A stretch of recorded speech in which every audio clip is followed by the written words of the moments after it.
ನನ್ನ ಕ್ಷೇತ್ರದಲ್ಲಿ ಬಡವರ ಸಂಖ್ಯೆ ಜಾಸ್ತಿ ಇದೆ. ಅದರಲ್ಲೂ ಸ್ವಂತ ಮನೆಗಳು ಇಲ್ಲದೆ ಇರುವವರು ಇದ್ದು, ಸರ್ಕಾರ ವಸತಿ ಯೋಜನೆಗೆ ಮೊದಲ ಆದ್ಯತೆ ನೀಡಬೇಕು ಎಂದು ಶಾಸಕ ಜಿಕೆ ವೆಂಕಟಶಿವಾರೆಡ್ಡಿ ಒತ್ತಾಯಿಸಿದರು.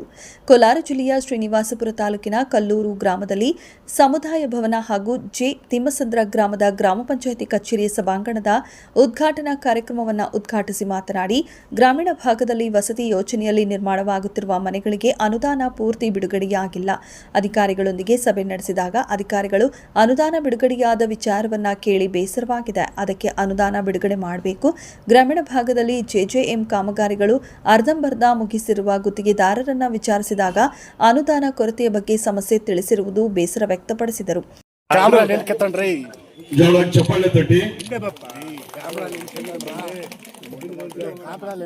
ಗ್ರಾಮ ಪಂಚಾಯತಿ ಸಭಾಂಗಣದ ಉದ್ಘಾಟನಾ ಸಮಾರಂಭವನ್ನ ಜ್ಯೋತಿ ಬೆಳಗಿಸುವುದರೊಂದಿಗೆ ಮಾನ್ಯ ಗೌರವಾನ್ವಿತ ಕಳೆದ 10 ವರ್ಷಗಳಿಂದ ಎಸ್ಸಿ ಎಸ್ಟಿ ಹಿಂದುಳಿದ ವರ್ಗಗಳಿಗೆ ಉಚಿತ ಕೊಳವೆ ಬಾವಿ ಕೊಟ್ಟಿಲ್ಲ. ಈ ಬಾರಿ 400 ಮೇಲ್ಪಟ್ಟು ಕೊಳವೆ ಬಾವಿಗಳಿಗೆ ಕೊಡಲಾಗಿದೆ ಎಂದರು. ಪ್ರಸ್ತುತ ಕೆಸಿ ವ್ಯಾಲಿ ನೀರು ಕುಡಿಯಲು ಬೇಸಾಯ ಮಾಡಲಿಕ್ಕೆ ಯೋಗ್ಯವಲ್ಲ. ಕೆಸಿ ವ್ಯಾಲಿ ನೀರು 3ನೇ ಹಂತದಲ್ಲಿ ಶುದ್ಧೀಕರಣ ಮಾಡಿದರೆ ನೀರು ಕೊಡಿ, ಇಲ್ಲವಾದರೆ ನಮ್ಮ ಕೆರೆಗಳಿಗೆ ನೀರು ಬೇಡ ಎಂದು ಸರ್ಕಾರವನ್ನ ಒತ್ತಾಯ ಮಾಡುತ್ತಿದ್ದೇನೆ. ಎತ್ತಿನ ಹೊಳೆ ನೀರನ್ನ 2027ಕ್ಕೆ ಬಿಡುಗಡೆ ಮಾಡುವುದಾಗಿ ಉಪಮುಖ್ಯಮಂತ್ರಿ ಡಿಕೆ ಶಿವಕುಮಾರ್ ಆಶ್ವಾಸನೆ ವ್ಯಕ್ತಪಡಿಸಿದ್ದಾರೆ. ಅಲ್ಲದೆ ಮುಂದಿನ ತಿಂಗಳು 67 ಕಿಲೋಮೀಟರ್ ಪೈಪ್ಲೈನ್ಗೆ ಭೂಮಿ ಪೂಜೆ ಮಾಡುವುದಾಗಿ ತಿಳಿಸಿದ್ದಾರೆ. ಕ್ಷೇತ್ರದಲ್ಲಿ 7 ಹೋಬಳಿಗಳಿದ್ದು 400 ಹಳ್ಳಿಗಳು ಇವೆ. ಕ್ಷೇತ್ರದ ಎಲ್ಲ ಹಳ್ಳಿಗಳನ್ನು ಅಭಿವೃದ್ಧಿಪಡಿಸುವ ಕನಸನ್ನ ಹೊಂದಿದ್ದೇನೆ. ಆದರೆ ರಾಜ್ಯ ಸರ್ಕಾರ ಸರಿಯಾಗಿ ಅನುದಾನಗಳನ್ನು ಬಿಡುಗಡೆ ಮಾಡುತ್ತಿಲ್ಲ.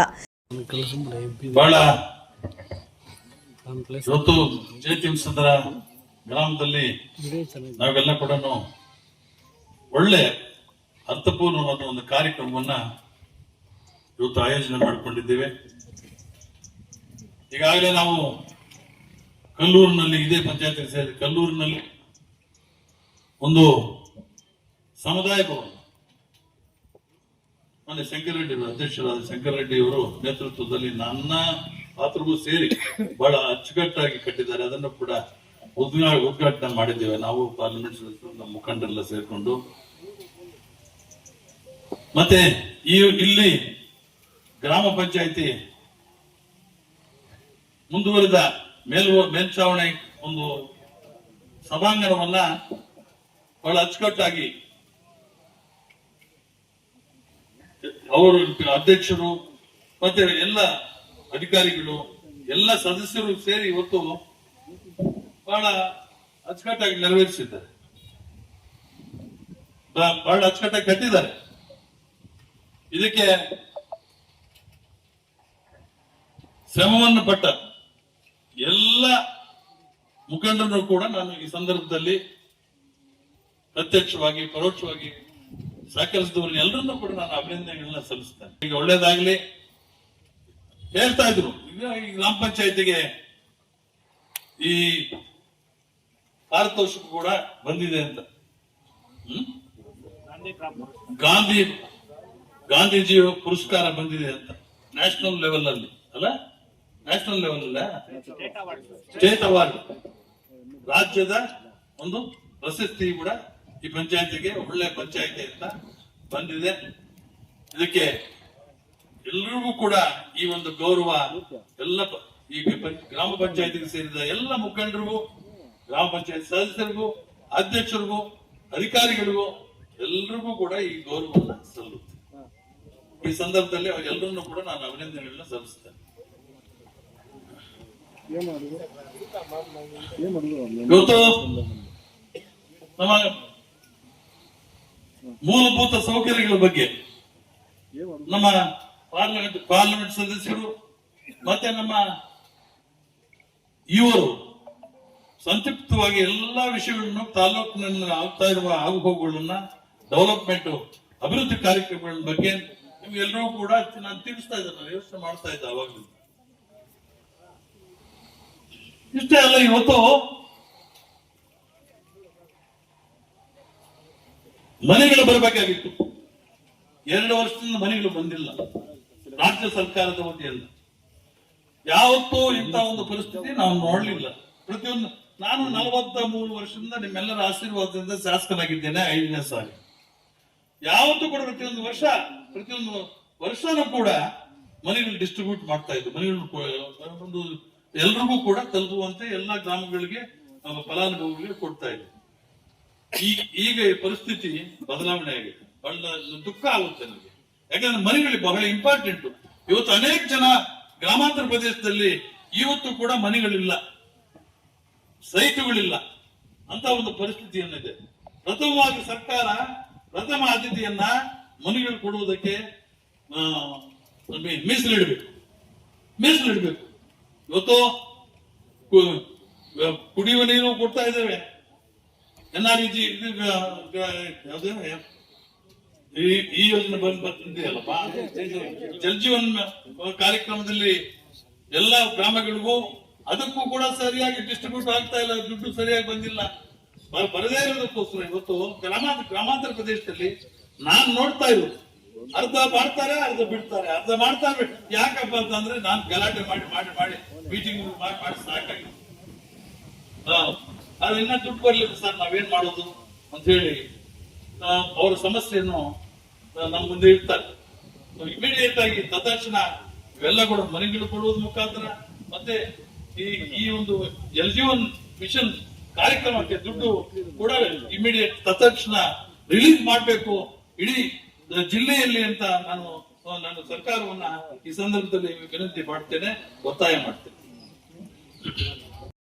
ಬಹುತೇಕ ನಿಮ್ಗೆ ಗೊತ್ತಿಲ್ಲ, ನಾನು ಯಾವತ್ತೂ ಕೂಡ ಅಭಿವೃದ್ಧಿ ಬಗ್ಗೆ ಚಿಂತನೆ ಇರುವುದು. ನನ್ನ MLA ಗ್ರಾಂಟ್ ಅಲ್ಲಿ ಇವತ್ತು ಯಾರು ಇಡೀ ನಮ್ಮ ಕ್ಷೇತ್ರದಲ್ಲಿ 400 ಗ್ರಾಮಗಳಿದೆ, 7 ಹೋಬಳಿಗಳಿದೆ, 400 ಗ್ರಾಮಗಳಿದೆ. ಯಾರು ಬಂದರೂ ಕೂಡ ಇದುವರೆಗೆ ಯಾವ ಗ್ರಾಮಕ್ಕೆ ಕೇಳಿದ್ರೆ ನಮ್ಗೆ ಯಾವ ಕೆಲಸ ಕೂಡ ನಮ್ಮ ಕಾರ್ಯಕರ್ತರು ಕೊಟ್ಟಿಲ್ಲ. ಪಾಪ ನನ್ನ ಮೇಲೆ ಕೋಪ ಇದೆ. ನಾನೇನ್ ಮಾಡೋದು? ಇವತ್ತು ಒಬ್ಬರು ಕೊಟ್ರೆ ಒಬ್ಬರು ಈ ಕೆಲಸಗಳು ಕೊಟ್ರೆ ಸೊ ಇವತ್ತು ಪ್ರತಿಯೊಬ್ಬರು ಕೂಡ ದೇವಸ್ಥಾನಗಳಿಗೆ ಕೆಲಸಕ್ಕೆ ಅಥವಾ ಬೇರೆ ಒಂದು ಸ್ಕೂಲ್ನ ಶೌಚಾಲಯಗಳಿಗೆ ಅಂತ ಒಂದು ಕೆಲವಾರು ಸಾಮೂಹಿಕ ಯೋಜನೆಗಳಿಗೆ ನನ್ನ ಹತ್ರ ದುಡ್ಡು ಇಸ್ಕೊಂಡು ಹೋಗಿದ್ದಾರೆ. ಸುಮಾರು 4 ಕೋಟಿ ರೂಪಾಯಿನ ಯೋಜನೆಗಳನ್ನ ನಾನು ಇವತ್ತು ಕೊಟ್ಟಿದ್ದೇನೆ. ಯಾರು ಬಂದರೂ ಕೂಡ ಇದುವರೆಗೆ ನನ್ನ ಬಾಯಲ್ಲಿ ಬಂದೇ ಇಲ್ಲ. ನಾನು ಕೊಡೋದಕ್ಕೆ ಆಗೋದಿಲ್ಲ. ಎಲ್ರಿಗೂ ಕೂಡ ಕೊಟ್ಟಿದ್ದೇನೆ, ಎಲ್ರಿಗೂ. ಬಹುಶಃ ನೀವು ತಿಳ್ಕೋಬಹುದು, ಇಲ್ಲಿರೋರು ಎಲ್ರಿಗೂ ಗೊತ್ತು ಆ ವಿಷಯ. ನಿನ್ನೆ ಒಂದು 1500 ಜನ 2000 ಜನ ಬಂದಿರ್ತಾರೆ ಮನೆ ಹತ್ರ. ಎಲ್ರಿಗೂ ಕೂಡ ನಾನು ಅವರ ಕೆಲಸ ಕಾರ್ಯಗಳನ್ನು ಮಾಡಿಕೊಟ್ಟಿದ್ದೇನೆ, ಮಾಡ್ಬಿಟ್ಟು ಕಲ್ಪಿಸ್ಕೊಡ್ತೇನೆ. ನಾನು ಯಾರಿಗೂ ಏನು ಇಲ್ಲ ಅಂತ ಹೇಳಿಲ್ಲ. ಸುಮಾರು ಬಡಬಗ್ಗರಿಗೆ ಈ ಸಾಲಿ 10 ವರ್ಷದಿಂದ ಈ ಬೋರ್ವೆಲ್ಸ್ ಕೊಟ್ಟಿರಲಿಲ್ಲ. ನಮ್ಮ ತಾಲೂಕಿಗೆ SC/ST ಅವರಿಗೆ, ಬೇರೆ ಹಿಂದುಳಿದ ಸಮಾಜದವರಿಗೆ ಯಾವ ಬೋರ್ವೆಲ್ಸ್ ಕೊಟ್ಟಿರಲಿಲ್ಲ. ನನ್ನ ಅದೃಷ್ಟಕ್ಕೆ ಎಲ್ಲ ಬೋರ್ವೆಲ್ಸ್ ಸಿಕ್ತು. ಸುಮಾರು 400 ಬೋರ್ವೆಲ್ಸ್, 400 ಮೇಲ್ಪಟ್ಟು ಇವಾಗ ಬೋರ್ವೆಲ್ಸ್ ಅನ್ನ SC/ST ಸಮಾಜ ಮತ್ತೆ ಹಿಂದುಳಿದ ಸಮಾಜಗಳ ಅವ್ರಿಗೆಲ್ಲ ಕೂಡ ನಾನು ಬಹಳ ಸಂತೋಷವಾಗಿ ಕೊಟ್ಟಿದ್ದೇನೆ. ಡೈಲಿ ನನಗೆ ನನ್ನ ಮೊಬೈಲ್ ನಲ್ಲಿ ಹಾಕ್ತಾ ಇರ್ತಾರೆ, ನೀರು ಬೀತು ಅಂತ. ಸಂತೋಷ ಆಗುತ್ತೆ ನನಗೆ. ಏನೋ ನಾನು 150 ಅಡಿಗೆ ನೀರು ಬೀಳ್ತಾ ಇದೆ. ಬಹಳ ಸಂತೋಷ ಆಗ್ತಾ ಇದೆ. ಆ ಒಂದು ಕಾರ್ಯಕ್ರಮವನ್ನ ಇನ್ನ ನಾವೆಲ್ಲ ಹೇಳಿದ್ದೇವೆ, ಇನ್ನ ಹೆಚ್ಚಿಗೆ ಅನುದಾನವನ್ನ SC/ST ಡೆವಲಪ್ಮೆಂಟ್ ಮತ್ತೆ ಹಿಂದುಳಿದ ವರ್ಗಗಳಿಗೆ ಎಲ್ಲ ಹೆಚ್ಚಿನ ಒಂದು ಬಜೆಟ್ ಅನ್ನ ಇದಕ್ಕೆ ಮೀಸಲಿಡಿ ಅಂತ ಹೇಳಿಬಿಟ್ಟು ಅನೇಕ ಸಂದರ್ಭಗಳಲ್ಲಿ ನಾವು ಅಸೆಂಬ್ಲಿಯಲ್ಲಿ ಒತ್ತಾಯ ಮಾಡಿದ್ವಿ. ಕುಡಿಯ ನೀರಿಗೂ ಅಷ್ಟೇ. ಇವತ್ತು ಎತ್ತಿನ ಹೊಳೆ ಆಗ್ಲಿ ಅಥವಾ KC ವ್ಯಾಲಿ ಆಗ್ಲಿ, KC ವ್ಯಾಲಿ ಬಗ್ಗೆ ಅನೇಕ ಸಂದರ್ಭಗಳಲ್ಲಿ ನಾನು ಅವರಿಗೆ ಒತ್ತಾಯ ಮಾಡಿದ್ದೇನೆ. ಈ ನೀರು ಬರ್ತಾ ಇರುವುದು ಕುಡಿಯುವುದಕ್ಕೆ ಅಥವಾ ವ್ಯವಸಾಯಕ್ಕೆ ಯೋಗ್ಯವಲ್ಲ. ರೈತರನ್ನ ಹಾಳು ಮಾಡ್ತೀರಿ, ಜನರ ಆರೋಗ್ಯವನ್ನು ಹಾಳು ಮಾಡ್ತೀರಿ. ಇದನ್ನ 3ನೇ ಹಂತದಲ್ಲಿ ಶುದ್ಧೀಕರಣ ಮಾಡಿಕೊಡ್ಬೇಕು ಅಂತ ಒತ್ತಾಯ ಎಲ್ಲರೂ ಕೂಡ ಸೇರಿ ಒತ್ತಾಯ ಮಾಡಿದ್ದೇವೆ ನಾವು. ಶಾಸಕರು ಅಸೆಂಬ್ಲಿ ಹೇಳ್ತಾರೆ, ಕೊಡುವುದಿಲ್ಲ. ನಾವೇನ್ ಮಾಡುದು ಹೇಳಿ? ಇಂಥ ಒಂದು ಸಂದರ್ಭವನ್ನು ನಾವು ಕಾಣ್ತಾ ಇದ್ದೇವೆ. ಕೆರೆಗಳಿಗೆ ಬಂದ್ರೆ ಇವತ್ತು ಎಲ್ಲ ಈ ತರಕಾರಿ ಎಲ್ಲ ಹಾಳಾಗಿ ಹೋಗುತ್ತೆ, ಎಲ್ಲ ರೋಗಗಳು ಬರುತ್ತೆ. ಮತ್ತೆ ಆ ನೀರೇನಾದ್ರೂ ಕುಡಿದ್ರೆ ಇವನ್ ಬೇರೆ ಬೋರ್ವೆಲ್ಸ್ ಅಲ್ಲಿ ರೀಚಾರ್ಜ್ ಆದ್ರೂ ಕೂಡ ಕುಡಿಯೋದಕ್ಕೆ ಯೋಗ್ಯವಾದ ನೀರಲ್ಲ. ಈ ಸಂದರ್ಭದಲ್ಲಿ 3ನೇ ಹಂತದಲ್ಲಿ ಕ್ಲೀನ್ ಮಾಡಿ ಕೊಟ್ರೆ ಅದನ್ನು ಶುದ್ಧೀಕರಣ ಮಾಡಿ ಕೊಟ್ರೆ ಅದನ್ನ ನೀವು ಸ್ವಲ್ಪ ಕುಡಿಯುವುದಕ್ಕೆ ಯೋಗ್ಯವಾಗಿರುತ್ತೆ, ಅಥವಾ ವ್ಯವಸಾಯಕ್ಕೆ ಮಾಡಿಕೊಳ್ಳೋದಕ್ಕೂ ಕೂಡ ಸರಿಯಾಗಿ ಆಗುತ್ತೆ. ಮತ್ತು ಎತ್ತಿನ ಹೊಳೆ ಅದು ಗಲಾಟೆ ಮಾಡಿದ್ರು ಮೊನ್ನೆ ಅಸೆಂಬ್ಲಿಯಲ್ಲಿ 76ನೇ 1900 ನೆಕ್ಸ್ಟ್ 2027ಕ್ಕೆ ಕೊಡ್ತೇವೆ ಅಂತ ಹೇಳ್ತಾರೆ. ಮುಂದಿನ ತಿಂಗಳು ಅದನ್ನ ಪೈಪ್ ಲೈನ್ ಅನ್ನ ಸುಮಾರು 67 ಕಿಲೋಮೀಟರ್ ಉದ್ದಗಲಕ್ಕೂ ನಮ್ಮ ತಾಲೂಕಲ್ಲಿ ಪಾಸ್ ಆಗುತ್ತೆ. ಆ ಒಂದು ಪೈಪ್ ಲೈನ್ 67 ಕಿಲೋಮೀಟರ್ ಇಲ್ಲಿಂದ ಕೋಲಾರ ತಾಲೂಕು 2 ಹೋಬಳಿ ಮತ್ತೆ ನಮ್ಮ ಕ್ಷೇತ್ರದ 5 ಹೋಬಳಿ ಎಲ್ಲ 7 ಹೋಬಳಿಯಲ್ಲಿ ಕೂಡ 67 ಕಿಲೋಮೀಟರ್ ಪಾಸ್ ಆಗುತ್ತೆ. ಅದಕ್ಕೆ ಶ್ರೀನಿವಾಸಪುರ ಫೀಡರು ಮತ್ತೆ ಕೋಲಾರ ಫೀಡರು ಇವೆಲ್ಲ ಎರಡು ಸೇರ್ಕೊಂಡು ಮುಂದಿನ ತಿಂಗಳಲ್ಲಿ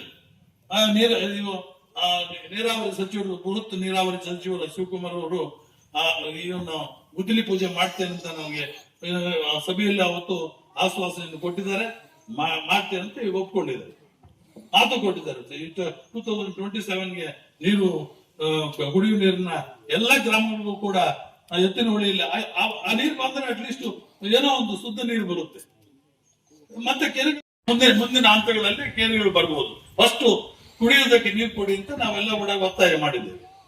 ಹೀಗೆ ಇವತ್ತು ನಮ್ಮ ತಾಲೂಕಲ್ಲಿ ಫಿಲ್ಟರ್ಸ್ ಇಟ್ಟೋಗಿ ಸುಮಾರು ಅನೇಕ ವರ್ಷಗಳಾಗಿದೆ. ಸುಮಾರು 50-60 ಸುಮಾರು 100 ಫಿಲ್ಟರ್ಸ್ ಇಟ್ಟೋಗಿದೆ. ಈವರವರು ನಾವು ಚಿಂತನೆ ಮಾಡಿದ್ವು, ಮತ್ತೆ ಅದಕ್ಕೆ ಫಂಡ್ಸ್ ಇರಲಿಲ್ಲ, ಸರ್ಕಾರದಿಂದ ಅನುದಾನ ಬರುವುದಿಲ್ಲ. ಅದಕ್ಕೆ CSR ಫಂಡ್ಸ್ ಬೇರೆಯವರ ಹತ್ರ ದಾನ ತಗೊಂಡು ಇವತ್ತು ಬೇರೆಯವ್ರ ಹತ್ರ ಈ ಕಾರ್ಖಾನೆಗಳು ಅವರು ಇರ್ತಾರಲ್ಲ ಇಂಡಸ್ಟ್ರಿಯಲಿಸ್ಟ್ ಅವ್ರ ಹತ್ರ ಅನುದಾನ ತಗೊಂಡು ಅದಕ್ಕೆ ಇವತ್ತು ರಿಪೇರ್ ಮಾಡೋದಕ್ಕೆ ಆದಷ್ಟು ಬೇಗ ಒಂದು ತಿಂಗಳು 15 ದಿವಸ 1 ತಿಂಗಳಲ್ಲಿ ರಿಪೇರಿ ಮಾಡೋದಕ್ಕೆ ನಾವು ಕೆಲಸ ಪ್ರಾರಂಭ ಮಾಡಿದ್ದೇವೆ. ಮತ್ತೆ ಕೆಲವು ಅಂಗನವಾಡಿ ಬಿಲ್ಡಿಂಗ್ ಇವೆಲ್ಲ ಕೂಡ ಕೆಲವು CSR ಫಂಡ್ಸ್ ಇಂದ ನಾವು ಕೈಗೆತ್ತಿಕೊಳ್ಳೋದಕ್ಕೆ ವ್ಯವಸ್ಥೆ ಮಾಡಿಕೊಂಡಿದ್ದೇವೆ. ಏನೇನು ಸಾಧ್ಯಗಳಾಗುತ್ತೆ ಇವತ್ತು ಸರ್ಕಾರದಲ್ಲಿ ಕೆಲವು ವಿಷಯಗಳನ್ನು ನಾನು ಹೇಳೋದಕ್ಕೆ ಮನಸ್ಸು ಬರುವುದಿಲ್ಲ. ಕೆಲವು ವಿಷಯಗಳಲ್ಲಿ ಇಲ್ಲಿ ರಾಜಕಾರಣ ಮಾಡಬಾರ್ದು. ಇದು ಪವಿತ್ರವಾದ ಕಾರ್ಯಕ್ರಮ. ಇವತ್ತು ಕೆಲವಾರು ಯೋಜನೆಗಳಿಂದ ಏನೋ ಯಾವುದೋ ಒಂದು ಟೈಪ್ ಮಾರ್ಗದಲ್ಲಿ ನಾವು ದುಡ್ಡು ತಂದು ತಾಲೂಕಲ್ಲಿ SC ST ಕಾಲೋನಿ ಇವತ್ತು ಎಲ್ಲ ಹೋಬಳಿಗಳಲ್ಲಿ ಕೂಡ ಎಲ್ಲ ಅನೇಕ ಗ್ರಾಮ ಪಂಚಾಯತ್ಗಳಲ್ಲಿ ಮೂಲಭೂತ ಸೌಕರ್ಯಗಳು ಏನು ಐಮಾಸ್ ಲೈಟ್ ಆಗ್ಲಿ ಅಥವಾ ಲೈಟ್ಸ್ ಆಗ್ಲಿ ಅಥವಾ ಈ ಕಾಂಕ್ರೀಟ್ ರೋಡ್ಸ್ ಪ್ರತಿಯೊಂದು ಕಡೆ ಹಾಕ್ಬೇಕು ಅಂತ ನನ್ನ ಯೋಜನೆಯಲ್ಲಿ 15 MLA ಗ್ರಾಂಟ್ಸ್ ಕೊಡ್ತಾರಂತೆ. ಒಟ್ರೆ ಬೇಕಾದಷ್ಟು ನಾನು ಇಂಪ್ರೂವ್ ಮಾಡ್ತೇವೆ. ನಾವು ನಮ್ಮ ಹತ್ರ ಈಗಾಗಲೇ ಪ್ಲಾನ್ ರೆಡಿ ಮಾಡ್ಕೊಂಡಿದ್ದೇವೆ. ಒಂದ್ ದಿವಸ 1 ಕೋಟಿ 100 ಕೋಟಿ 500 ಕೋಟಿ ಕೊಟ್ಟರು ಕೂಡ ಒಂದೇ ದಿವಸದಲ್ಲಿ ಕಾರ್ಯಕ್ರಮ ಮಾಡ್ತೇವೆ. ಅದು ಕೆಪಾಸಿಟಿ ದೇವರು ಕೊಟ್ಟಿದ್ದಾರೆ. ಆದ್ರೆ ಈ ಮಹಾನುಭಾವರು ಕೊಡುವುದಿಲ್ಲ. ಹೇಳ್ತಾರೆ ಒಂದು ಕಾಸು 10 ಕೋಟಿ ಕೊಡ್ತೇವೆ ಅಂತ ಹೇಳಿದ್ರು. ಒಂದು ನಯ ಪೈಸಾ ಇದುವರೆಗೆ ಬಿಡುಗಡೆ ಆಗಿಲ್ಲ. ಇವತ್ತು 50 ಕೋಟಿ ಕೊಡ್ತೇವೆ ಅಂತ ಹೇಳಿದ್ದಾರೆ. ಅದು ಎಷ್ಟು ದಿವಸ ಆಗುತ್ತೋ ಅದು ಬರುವುದು. ಸೊ ಬಂದ್ರೆ ಸಂತೋಷವಾಗಿ ನಾನು ಒಂದು ನಯ ಪೈಸೆ ಕೂಡ ಅಲ್ಲ, ಸ್ವಲ್ಪ ಹೆಚ್ಚು ಕಡಿಮೆ ಆಗುತ್ತೆ. ಆದ್ರೂ ಕೂಡ ಇದನ್ನು ಸನ್ಮಾರ್ಗದಲ್ಲಿ ಬಳಕೆ ಆಗೋದಕ್ಕೆ ನಾನು ಸರ್ವ ಪ್ರಯತ್ನಗಳು ನನ್ನ ಹತ್ರ ಸ್ವಲ್ಪ ಕೆಲವು ವಿಷಯಗಳು ಸ್ವಲ್ಪ ಸ್ಟ್ರಿಕ್ಟ್ ಆಗಿ ಮಾಡ್ತೀನಿ. ನನ್ನ ಮನಸ್ಸು ಶುದ್ಧವಾಗಿದೆ. ನಾನು ಸುಳ್ಳು ಹೇಳೋದು ಬರುವುದಿಲ್ಲ. ನೀವು ₹1 ಕೊಟ್ಟರು ಬರುವುದಿಲ್ಲ. ನಿಜ ಹೇಳ್ತೇನೆ. ಏನ್ ಆಗೋಗಿದ್ರೆ ಅದ್ರ ಕೆಲಸ ಹೇಳ್ತೇನೆ, ಇದ್ರೆ ಆಗುದಿಲ್ಲಪ್ಪ ಅಂತ ಹೇಳ್ತೇನೆ. ಇಷ್ಟು ಜನ ಬರ್ತಾರೆ, ನಾನು ಯಾರು ನಾಳೆ ಬಾಪ ನಾಡಿದ ಬಾಪ ಅಂತ ಹೇಳುದಿಲ್ಲ. ಎಲ್ರಿಗೂ ಗೌರವದಿಂದ ಕಾಫಿ ಕೊಟ್ಟು ಎಲ್ಲರನ್ನೂ ಗೌರವದಿಂದ ಮಾತಾಡಿಸಿ ಅವರ ಕೆಲಸಗಳನ್ನ 199% ನನ್ನ ಕೆಲಸಗಳನ್ನ ಮಾಡ್ಕೊಡ್ತೇನೆ. ಯಾವ ನಿಮ್ಗೆಲ್ಲ ಗೊತ್ತಿದೆ, ಇವತ್ತು ಹೊಸದಾಗಲ್ಲ. ಇದು 45 ವರ್ಷದ ಚರಿತ್ರೆ. ಯಾವತ್ತು ನಾನು ಸಾಯವರೆಗೂ ಇದೇ ಕೆಲಸ ಮಾಡ್ತೇನೆ, ಅದರಲ್ಲಿ ಎರಡನೇ ಮಾತಿಲ್ಲ. ದೇವರು ಒಂದು ಕಾಲ್ ರಿಪೇರಿ ಮಾಡ್ಕೋಬೇಕು, ಅದು ನೆಕ್ಸ್ಟ್ ವೀಕ್ ಕಾಲ್ ರಿಪೇರಿ ಮಾಡ್ಕೊಂಡು ಕಾಲ್ ಒಂದು ರಿಪೇರಿ ಆಗೋಗ್ಬಿಟ್ರೆ ಮತ್ತೆ ನಿಮ್ಮೆಲ್ಲರಿಗಿಂತ ನಾನು ಆಕ್ಟಿವ್ ಆಗ್ತೇನೆ. ಸೊ ಆದ್ದರಿಂದ ದಯಮಾಡಿ ನೀವೆಲ್ಲರೂ ಕೂಡ ಈ ಎಲ್ಲ ಯೋಜನೆಗಳಿಗೂ ಕೂಡ ನಾವು ತಾಲೂಕು ಇಂಡಸ್ಟ್ರೀಸ್ ಹೇಳಿದ್ರು ನಮ್ಮ ಎಕ್ಸಿಕ್ಯೂಟಿವ್, ಅದು ನಮ್ಮ ಪ್ರತಿಭಾ ಕಾರ್ಯಕ್ರಮ. ನಾನು MLA ಆದ್ಮೇಲೆ ಈ ಸಾರಿ ಈ ಭಾಗದಲ್ಲಿ ನ್ಯಾಷನಲ್ ಹೈವೇ ಇಲ್ಲಿ ಹೋಗುತ್ತಲ್ಲ ಮುಳಬಾಗದ ಮೇಲೆ, ಅಲ್ಲಿ ಒಂದು 2,500 ಎಕರೆ, ಅಲ್ಲಿ ಲಕ್ಷ್ಮೀಪುರ ಅಲ್ಲಿ ಕ್ರಾಸ್ ಅಲ್ಲಿ ಈ ಕಡೆ ಕ್ರಾಸ್ ಅಲ್ಲಿ ಅದು ಅಲ್ಲೂ ಒಂದು 3,000 ಎಕರೆ, ಟೋಟಲ್ 5,000 ಎಕರೆ ಚಿಲ್ಲರೆ ಇಂಡಸ್ಟ್ರೀಸ್ ಮಾಡಬೇಕು. ನಮ್ಮ ಮಕ್ಕಳಿಗೆ ಎಲ್ಲ ಉದ್ಯೋಗ ಅವಕಾಶ ಸಿಗಬೇಕು, ರೈತರಿಗೆ ಅನುಕೂಲ ಆಗಬೇಕು, ಬಡವರಿಗೆ ಅನುಕೂಲ ಆಗಬೇಕು, ಎಲ್ಲ ತಾಲೂಕು ಸರ್ವತೋಮುಖ ಅಭಿವೃದ್ಧಿ ಆಗ್ಬೇಕು ಅನ್ನೋ ದೃಷ್ಟಿಯಿಂದ ಏನ್ ನೋಡ್ತಾ ಇದ್ದೀನಿ ನೀವೆಲ್ಲ ಕೂಡ. ಯಾವ ರೀತಿ ಇವತ್ತು ವೇಮಗಲ್ ಆಗಲಿ, ನರಸಾಪುರ ಆಗಲಿ, ಮಾಲೂರು ಆಗಲಿ, ಕೋಲಾರ ಆಗಲಿ, ಅಥವಾ ಇವನ್ ಚಿಂತಾಮಣಿ ಕೆಲವು ಇಂಡಸ್ಟ್ರಿಯಲ್ ಭಾಗಗಳು ತೆರೀತಾ ಇದೆ ಮಾಸ್ತೇನಲ್ಲಿ. ಸೊ ಹೀಗೆ ನಾವು ಇಂಡಸ್ಟ್ರೀಸ್ ಬಂದರೆ ಅದರ ಕಥೆನೇ ಬೇರೆ ಆಗುತ್ತೆ. ತಾಲೂಕಿನ ವ್ಯವಸ್ಥೆ ಜನರಿಗೆ ಅನುಕೂಲವಾಗುತ್ತೆ. ನನಗೇನು ವೈಯಕ್ತಿಕ ಲಾಭ ಇಲ್ಲ ಇದರಲ್ಲಿ, ನಾನು ಸಂಪಾದನೆ ಮಾಡ್ಕೊಳ್ಳೋದಿಲ್ಲ. ನನಗೆ ಇವಾಗ ಸಾಲಗಳೇ ತೀರಿಲ್ಲ ಮಾರೆ. ಸಂಸದ ಮಲ್ಲೇಶ್ ಬಾಬು ಮಾತನಾಡಿ, ಕೇಂದ್ರ ಸರ್ಕಾರ ಗ್ರಾಮೀಣ ಅಭಿವೃದ್ಧಿಗಾಗಿ ಅನೇಕ ಯೋಜನೆಗಳನ್ನು ತಂದಿದೆ. ಆದರೆ ರಾಜ್ಯ ಸರ್ಕಾರವು ಕೇಂದ್ರ ಸರ್ಕಾರಕ್ಕೆ ಎಲ್ಲಿ ಒಳ್ಳೆಯ ಹೆಸರು ಬರುತ್ತದೋ ಎಂಬುದನ್ನು ಅರಿತು ಕೇಂದ್ರ ಸರ್ಕಾರದ ಯೋಜನೆಗಳಿಗೆ ಸ್ಪಂದನೆ ನೀಡುತ್ತಿಲ್ಲ. ನಾನು ಕ್ಷೇತ್ರ ಅಭಿವೃದ್ಧಿಗಾಗಿ ಅನುದಾನಗಳನ್ನು ಬಗ್ಗೆ ಚರ್ಚಿಸಿದಾಗ ರಾಜ್ಯ ಸರ್ಕಾರದಿಂದ ಅನುಮೋದನೆ ತರುವಂತೆ ತಿಳಿಸುತ್ತಾರೆ. ಕೃಷ್ಣಾ ನದಿಯ ನೀರನ್ನು ತರುವ ನಿಟ್ಟಿನಲ್ಲಿ ಮಾಜಿ ಪ್ರಧಾನಿ ಮಂತ್ರಿಗಳಾದ ದೇವೇಗೌಡರು, ಸಚಿವ ಎಚ್.ಡಿ. ಕುಮಾರಸ್ವಾಮಿ ಹಾಗೂ ಸಂಬಂಧಪಟ್ಟ ಕೇಂದ್ರ ಮಂತ್ರಿಗಳೊಂದಿಗೆ ಹಾಗೂ ಆಂಧ್ರಪ್ರದೇಶದ ಮುಖ್ಯಮಂತ್ರಿಗಳೊಂದಿಗೆ ನಾನು ಹಾಗೂ ಚಿಕ್ಕಬಳ್ಳಾಪುರ ಸಂಸದ ಕೆ. ಸುಧಾಕರ್ ಅವರು ಹಾಗೂ 2 ಜಿಲ್ಲೆಗಳ ಶಾಸಕರೊಂದಿಗೆ ಚರ್ಚೆ ಮಾಡಿ ಸಾಧ್ಯವಾದಷ್ಟು ಬೇಗ ಅವಳಿ ಜಿಲ್ಲೆಗಳಿಗೆ ನೀರು ತರುವುದಾಗಿ ಭರವಸೆ ನೀಡಿದರು. ಇದೇ ಸಮಯದಲ್ಲಿ 12 ಅಂಗವಿಕಲರಿಗೆ 3 ಚಕ್ರಗಳ ವಾಹನಗಳನ್ನು ವಿತರಿಸಿದರು. 2 ಸತಿ ಇಷ್ಟು ಒಗ್ಗಟ್ಟಾಗಿ ಇಲ್ಲಿ ನೀವು ಎಲ್ಲರೂ ಸೇರಿ ಈ ಪ್ರೋಗ್ರಾಮ್ ಮಾಡಿದೀರ ಅಂದ್ರೆ ಬಹಳ ಖುಷಿ ಆಗುತ್ತೆ. ಯಾಕಂದ್ರೆ 2 ಸತಿ ನಾನು ಗ್ರಾಮ ಪಂಚಾಯತಿ 10 ವರ್ಷ ಇದ್ದಾಗ ಇಂಥ ಒಂದು ಪ್ರೋಗ್ರಾಮೇ ಮಾಡ್ಲಿಲ್ಲ. ಸನ್ಮಾನ ಬೇಡ, ಅಟ್ಲೀಸ್ಟ್ ಇಷ್ಟು ದೊಡ್ಡದಾಗಿ ಒಂದು ಕಾರ್ಯಕ್ರಮ ಮಾಡಿದ್ದಾರೆ ಅಂದ್ರೆ ನಮಗೂ ಖುಷಿ ಆಗ್ತಾ ಇತ್ತು ಆವಾಗ ಗ್ರಾಮ ಪಂಚಾಯತಿ ಸದಸ್ಯರಾದಾಗ. ಬಟ್ ಅದು ಮಾಡಕ್ ಆಗ್ಲಿಲ್ಲ, ಕಾರ್ಯಕ್ರಮಗಳು ಬೇರೆ ಬೇರೆ ಇರ್ತಾ ಇತ್ತು ಅವಾಗ, ಅದಕ್ಕೆ ಮಾಡಕ್ಕಾಗ್ಲಿಲ್ಲ. ಆದ್ರೆ ಗ್ರಾಮ ಪಂಚಾಯತಿ ಸದಸ್ಯನಾದ್ಮೇಲೆ MLA ಎಲೆಕ್ಷನ್ ನಿಂತಿದೆ. ಅದಾದ್ಮೇಲೆ ಒಂದೇ ಸತಿ ಲೋಕಸಭಾ ಸದಸ್ಯನಾಗಿ ಮಾಡಿದ್ದೀರಾ. ನಿಮ್ಮ ಆಶೀರ್ವಾದದಿಂದ ನಿಮ್ಗೆಲ್ಲ ಕೃತಜ್ಞತೆ ಹೇಳಕ್ ಇಷ್ಟಪಡ್ತೀನಿ. ಫಸ್ಟ್ ಈಗಾಗ್ಲೇ ಇಒ ಸಾಹೇಬ್ರೆಲ್ಲ ಹೇಳಿದ್ರು 2 ವರ್ಷದಲ್ಲಿ ಏನು ನಮ್ಮ ಶಾಸಕರು ಕೆಲಸ ಮಾಡಿದ್ದಾರೆ ಅಂತ. ಗಡಿ ಭಾಗದ ಒಂದು ತಾಲೂಕಲ್ಲಿ ಇಷ್ಟು ಕೆಲಸಗಳು ಮಾಡ್ತಾ ಇದಾರೆ ಅಂದ್ರೆ ಅದು ಅನುದಾನ ಬರ್ದೆ ಗಲಾಟೆಗಳು ಮಾಡಿ ಅವ್ರ ಅನುಭವ ಇದ್ದುಕೊಂಡು 45-50 ವರ್ಷ ರಾಜಕಾರಣದಲ್ಲಿ ಅನುಭವ ಇಟ್ಟುಕೊಂಡು ಇಷ್ಟು ಕೆಲಸ ಮಾಡ್ತಾ ಇದಾರೆ. ಫಸ್ಟ್ ನೀವು ವೆಂಕಟರೆಡ್ಡಿ ಅಣ್ಣವ್ರಿಗೆ ಜೋರಾಗಿ ಚಪ್ಪಾಳಿ ಹೊಡಿಬೇಕಾಗುತ್ತೆ. ಯಾಕೆಂದ್ರೆ ಎಲ್ಲರೂ ಹೇಳ್ತಾರೆ ಅದಿಲ್ಲ ಇದಿಲ್ಲ ಅಂತ. ಆದ್ರೆ ರಾಜ್ಯ ಸರ್ಕಾರನೇ ದುಡ್ಡು ಕೊಡದೇ ಇದ್ದಾಗ ಏನ್ ಮಾಡಕ್ಕಾಗುತ್ತೆ? ಅಂತ ಒಂದು ಪರಿಸ್ಥಿತಿಯಲ್ಲಿ ಗಲಾಟೆಗಳು ಮಾಡಿ ಅನುದಾನ ತಂದು ಇಂತಹ ಎಲ್ಲ ಒಂದು ಒಳ್ಳೆ ಕೆಲಸ ಮಾಡ್ತಾರೆ. ಅಣ್ಣ ಇವಾಗ ತಾನೇ ಹೇಳ್ತಾ ಇದ್ರು, ಸುಮಾರು ಒಂದು 45-50 ಕೋಟಿ ದುಡ್ಡು ಬಂದಿದೆ, ರೋಡ್ಗಳಿಗೆಲ್ಲ ಟೆಂಡರ್ ಆಗ್ತಾ ಇದೆ ಅಂತ. ಇಂತಹ ಒಂದು ಕಾರ್ಯಕ್ರಮಗಳು ಅಣ್ಣವ್ರು ಮಾಡ್ಕೊಂಡು ಬರ್ತಾರೆ. ಇಒ ಸಾಹೇಬ್ರು ಹೇಳ್ದಂಗೆ ಸ್ವಚ್ಛ ಭಾರತ್ ಮಿಷನ್ ಆದ್ರೂ ಆಗ್ಲಿ, JJM ಆದ್ರೂ ಆಗ್ಲಿ, ಕೇಂದ್ರ ಸರ್ಕಾರದಿಂದ ಎಷ್ಟಾಗುತ್ತೆ ಅಷ್ಟು ಒಳ್ಳೆ ಕೆಲಸಗಳು ಮಾಡ್ತಾ ಇದ್ದಾರೆ ಕೇಂದ್ರ ಸರ್ಕಾರ.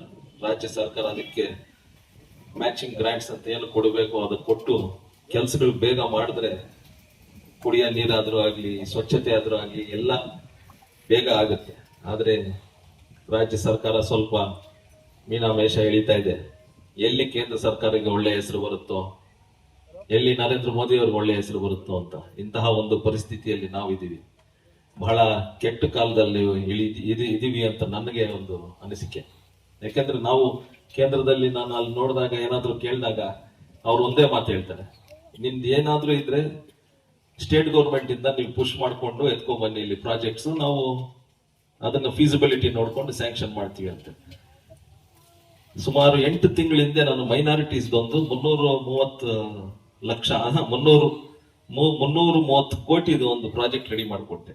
ಇವತ್ತವರೆಗೂ ಸೆಕ್ರೆಟರಿಯಲ್ಲೇ ಬಿದ್ದಿದೆ, ಅದು ಮೈನಾರಿಟಿ ಮಿನಿಸ್ಟ್ರಿಯಲ್ಲೇ ಬಿದ್ದಿದೆ. ಅದು ಇವತ್ತವರೆಗೂ ಕೇಂದ್ರ ಸರ್ಕಾರ ಕಳಿಸೇ ಇಲ್ಲ. ಅಲ್ಲಿ ಪಾಪ ಮಂತ್ರಿಗಳು ಅವ್ರು ನನಗೆ ಹೇಳ್ತಾರೆ, ಎಲ್ಲಿ ನೀನು ಪ್ರಾಜೆಕ್ಟ್ ತಗೋಬಾಪ, ನಾನು ಸ್ಯಾಂಕ್ಷನ್ ಮಾಡ್ತೀನಿ, ಇಲ್ಲಿ ದುಡ್ಡು ಜಾಸ್ತಿ ಇದೆ ಮೈನಾರಿಟಿಯಲ್ಲಿ, ಕೊಡ್ತೀವಿ ಅಂತಾರೆ. ಇಂಥ ಒಂದು ಪರಿಸ್ಥಿತಿ. ಅದು ಒಂದು ನಿಮಗೆ ಎಕ್ಸಾಂಪಲ್ ಕೊಡ್ತಾ ಇದ್ದೀನಿ ಅಷ್ಟೇ. ಇಂತಹ ಎಲ್ಲ ಎಂಪಿಗಳು ಇದೇ ಕಷ್ಟ ಅನುಭವಿಸ್ತಾ ಇದೀವಿ ನಾವು ಕರ್ನಾಟಕದಲ್ಲಿ. ಯಾಕಂದ್ರೆ ಏನು ಕೇಂದ್ರ ಸರ್ಕಾರದಲ್ಲಿ ದುಡ್ಡು ಬರುತ್ತೋ ಅದು ಎಲ್ಲೋ ಒಂದು ವ್ಯವಸ್ಥಿತವಾಗಿ ನಾವು ಕೆಲಸ ಮಾಡ್ಕೊಂಡು ಹೋದ್ರೆ ಆ ಪ್ರಾಜೆಕ್ಟ್ ಕರೆಕ್ಟ್ ಆಗಿ ಫೀಸಿಬಿಲಿಟಿ ನೋಡ್ಕೊಂಡು ಹೋಗಿ ಸೆಕ್ರೆಟರಿಯಿಂದ, ಕಮಿಷನರ್, ಸೆಕ್ರೆಟರಿಯಿಂದ, ಚೀಫ್ ಸೆಕ್ರೆಟರಿಯಿಂದ ಸೆಂಟ್ರಲ್ ಗೌರ್ಮೆಂಟ್ ಕಳಿಸಿದ್ರೆ ಆ ಅನುದಾನ ಅಲ್ಲಿ ಬಿಡುಗಡೆ ಆಗುತ್ತೆ. ನಾವು 330 ಕೋಟಿ ಕೇಳಿದ್ವಿ, ಅಟ್ಲೀಸ್ಟ್ 100 ಕೋಟಿ ಆದ್ರೂ ಕೊಡ್ಲಿ. 100 ಕೋಟಿ ಕೊಟ್ರೆ ಇಲ್ಲಿ ಎಷ್ಟು ಅನುಕೂಲ ಆಗುತ್ತೆ ಅಂತ ಯೋಚನೆ ಮಾಡಿದ್ವಿ. ಇಂತಹ ಒಂದು ಪರಿಸ್ಥಿತಿಯಲ್ಲಿ ಇದೀವಿ ನಾವು. ಆದ್ರೆ ಏನು ಸವಲತ್ತುಗಳಿದೆಯೋ, ನಮ್ಮ ಶಾಸಕರು ಏನೇನು ಮಾಡಕ್ಕಾಗುತ್ತೋ ನಮ್ಮ ರಾಜ್ಯ ಸರ್ಕಾರ ಎಲ್ಲ ಮಾಡ್ತಾ ಇದಾರೆ. ಅದ್ರ ಜೊತೆ ಏನು ಒಂದು ಅಂಗವಿಕಲರಿಗೆ 20 ಗಾಡಿಗಳು ಕೊಡ್ತಾ ಇದಾರ, ಇದು ಒಂದು ಒಳ್ಳೆಯ ಕೆಲಸ ಅಂತ ಹೇಳ್ತೀನಿ. ಸದಾ ನಿಮ್ಮ ಜೊತೆ ನಾವು ಇರ್ತೀವಿ, ನಾವು ಏನು ಕೆಲಸ ಮಾಡಕ್ಕಾಗುತ್ತೋ ನಿಮ್ ಜೊತೆ ಇರ್ತೀವಿ ಅಂತ ಅಣ್ಣವ್ರಿಗೆ ಹೇಳಕ್ ಇಷ್ಟಪಡ್ತೀನಿ. ಮತ್ತು ಕೃಷ್ಣಾ ನದಿ ನೀರು ಏನು ಇವತ್ತು ನಾವು ನಮ್ಮ ಮೇಷ್ಟ್ರು ಹೇಳಿದ್ರು, ಏನು ಆಂಧ್ರ ಗೌರ್ಮೆಂಟ್ ಅವರು ಆ DPR ಮಾಡ್ಕೊಂಡು ಕೊಟ್ಟಿದಾರ, ಅವ್ರ ಜೊತೆ ಚರ್ಚೆ ಮಾಡ್ತೀವಿ ಅಂತ ಹೇಳಿದೀನಿ. ಆ ಚರ್ಚೆ ಮಾಡಿ ಒಂದು ರೂಪುರೇಷೆ ಕೊಟ್ಟು ದೇವೇಗೌಡರು ಸಾಹೇಬ್ರು ಮತ್ತೆ ಕುಮಾರಸ್ವಾಮಿ ಅಣ್ಣ ಅವ್ರದ್ದು ಮಾರ್ಗದರ್ಶನ ತಗೊಂಡು ಚಂದ್ರಬಾಬು ನಾಯ್ಡು ಅವ್ರನ್ನ ಮಾತಾಡ್ಬೇಕು. ಅದ್ರ ಜೊತೆ ನಮ್ಮ ಶಾಸಕರು ಎಲ್ಲ ಕೋಲಾರ ಚಿಕ್ಕಬಳ್ಳಾಪುರ ಜಿಲ್ಲೆ ಶಾಸಕರು ಎಲ್ಲಾರು ಒಗ್ಗೂಟಿಯಾಗಿ ಹೋದ್ರೆ ಆ ಕೆಲಸ ಆಗೇ ಆಗುತ್ತೆ ಅಂತ ಒಂದು ನಂಬಿಕೆ ನನಗಿದೆ. ಯಾಕಂದ್ರೆ ಪಾರ್ಲಿಮೆಂಟ್ ಅಲ್ಲಿ ಮಾತಾಡ್ತಾ ಇರುವಾಗ ಎಂಪಿಗಳು ಕೇಳ್ತಾರೆ ನನ್ಗೆ, TDP ಎಂಪಿಗಳು, ಅದ್ ಹೆಂಗೆ ನೀವು ನೀರು ಕೇಳ್ತಾ ಇದ್ರೆ, ಯಾವ ಲೆಕ್ಕದಲ್ಲಿ, ಯಾವ ಲೆಕ್ಕಾಚಾರದಲ್ಲಿ ಅಂತ ಎಲ್ಲ ಹೇಳಿದೀನಿ ಅವ್ರಿಗೆ, ಏನ್ ಲೆಕ್ಕಾಚಾರ ಅಂತ. ಅದೇನ್ ದೊಡ್ಡ ಕೆಲಸ ಅಲ್ಲ, ಬಟ್ ಒಂದು ಮನಸ್ಸು ಮಾಡ್ಬೇಕಾಗುತ್ತೆ. TDP ಅವರು ಅಂದ್ರೆ ಆಂಧ್ರ ಗೌರ್ಮೆಂಟ್ ಮತ್ತೆ ನಮ್ಮ ಗೌರ್ಮೆಂಟ್ ಎರಡು ಸೇರ್ ಮಾಡಿದ್ರೆ ಗ್ಯಾರಂಟಿ ಇನ್ನೊಂದು 2-3 ವರ್ಷದಲ್ಲಿ ನೀರು ಬಂದೇ ಬರುತ್ತೆ ಅಂತ ವಿಶ್ವಾಸ ನನಗಿದೆ. ಆ ನಿಟ್ಟಿನಲ್ಲಿ ನಾನು ಕೆಲಸ ಮಾಡ್ತಾ ಇದ್ದೀನಿ. ನನಗೆ ಸಹಕಾರನೂ ನಮ್ಮ ಶಾಸಕರ ಸಹಕಾರನೂ ಎಲ್ಲರಿಗೂ ಇದೆ ಅಂತ ಹೇಳ್ತಾ, ಇನ್ನ ಏನು ಒಂದು ಈ ಗ್ರಾಮ ಪಂಚಾಯತಿಗಳಲ್ಲಿ ಕೆಲಸ ಮಾಡ್ತಾ ಇದೆಯೋ, ಇನ್ನು 3-4 ತಿಂಗಳಲ್ಲಿ ಇದಾಗೋಗುತ್ತೆ ನಿಮ್ಮ ಟರ್ಮ್, ಮತ್ತೆ ಎಲೆಕ್ಷನ್ಸ್ ಬರುತ್ತೆ. ಬಟ್ ನನಗೆ ಏನ್ ಅನ್ಸುತ್ತಂದ್ರೆ ಇಲ್ಲಿ ಯಾರು ಕೂತ್ಕೊಂಡಿದ್ರು ಎಲ್ಲ ಮತ್ತೆ ಆಯ್ಕೆ ಬಂದೇ ಬರ್ತಾರೆ ಅಂತ ಒಂದು ನಂಬಿಕೆ ಇದೆ. ಯಾಕಂದ್ರೆ ಅಷ್ಟು ಚೆನ್ನಾಗಿ ಕೆಲಸ ಮಾಡಿದೀರ ಅಂತ ಏನು ಒಂದು ಅವಾರ್ಡ್ ಬಂದಿದ್ಯೋ ಇದಕ್ಕೆ ಇದೇ ಸಾಕ್ಷಿ ಅಂತ ಹೇಳ್ತಾ ನಾನು 2 ಮಾತು ಮುಗಿಸ್ತಾ ಇದ್ದೀನಿ. ಜೈ ಹಿಂದ್, ಜೈ